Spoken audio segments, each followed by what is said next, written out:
있습니다. 윤석열 정부는 일제과거사 관련 팩트 교육을 강화해야 한다. 한일 외교국장이 11일 서울에서 만나 강제징용, 피해 배상 문제 해결책 등에 대해 논의했다.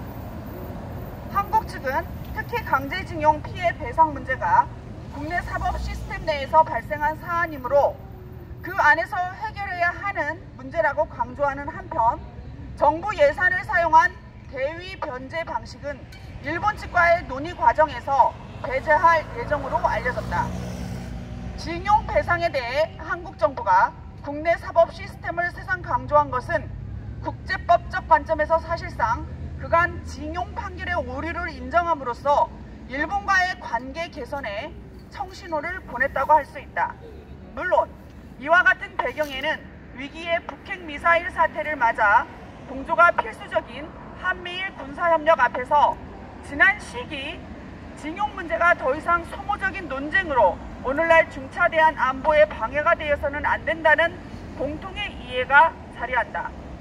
징용 문제에 대해 일본의 한 저명한 지식인은 일본 정부가 청구권 협정에 기반해 공은 모두 한국 측에 있다며 한국 측 태도를 기다리고 있지만 권력 기반이 취약한 윤석열 정권에게는 마취 없이 외과 수술을 받게 되는 것과 같은 통증이 있다고 비유했다.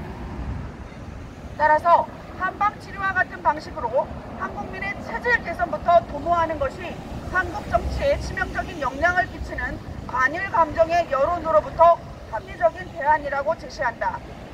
이는 그와 같은 일본 엘리트들은 한국에서 문제가 되고 있는 이른바 일제하 과거사가 권력을 두고 벌이는 한국 내 정치 게임이라는 점을 이미 간파하고 있는 것이다.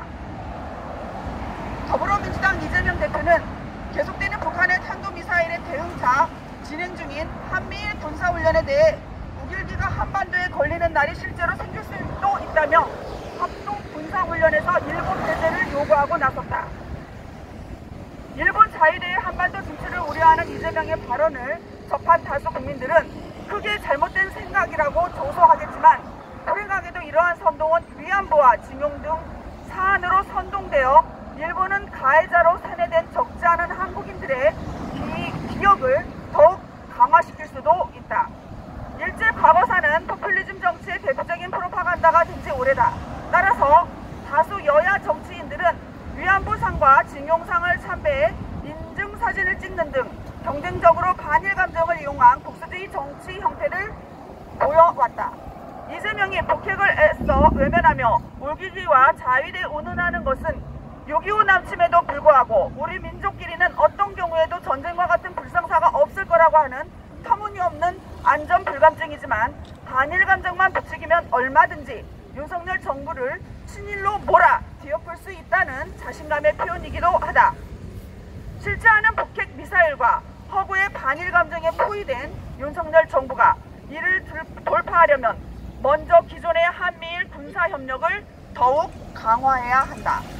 그리고 1965년 한일 청구권 협정과 아시아 여성기금, 그리고 2015년 한일 위안부 합의 등 징용 및 위안부 보상과 사죄에 대한 역사 팩트를 언론을 통해 국민들에게 널리 알리는 사회 교육이 필요하다. 윤석열 정부의 분발을 촉구한다. 2022년 10월 12일 한일 갈등 다파연대 이상입니다.